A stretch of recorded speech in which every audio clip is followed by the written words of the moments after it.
মনে থাকবে যে আমরা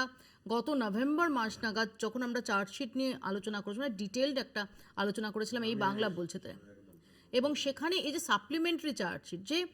সঞ্জয় রায় এটা করেছে এই সংক্রান্ত যাবতীয় চার্জ ফ্রেমের পরও একটা জায়গা ছিল যে যেখানে একটা সাপ্লিমেন্টারি চার্জশিটের কথা বলা হচ্ছিল। সেই সাপ্লিমেন্টারি চার্জশিট কেন এখনো জমা পড়লো না, এই প্রশ্ন তুলছেন নির্যাতিতার বাবা মা।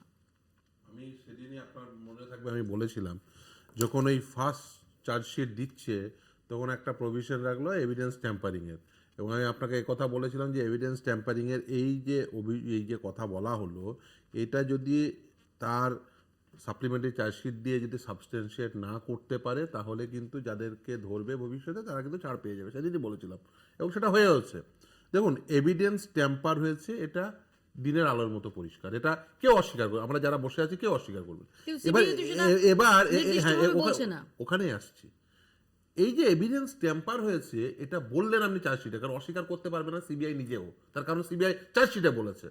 ফলে সিবিআই এর ইনভেস্টিগেশনের কালমিনেশন তো চার্জশিটে যখন এই কথা বলার পরে সিবিআই যখন প্রমাণ করতে পারছে না, এই ব্যর্থতার দায় কিন্তু সিবিআইকে নিতে হবে, ফার্স্ট। সেকেন্ড, দেখুন এই যে 14ই আগস্ট, আমি এটার কিন্তু খুন ধর্ষণ বলছি না, তারপরে 14ই আগস্ট পুলিশের রাত দখল, পুলিশের উপস্থিতিতে ভ্যান্ডালিজম হলো।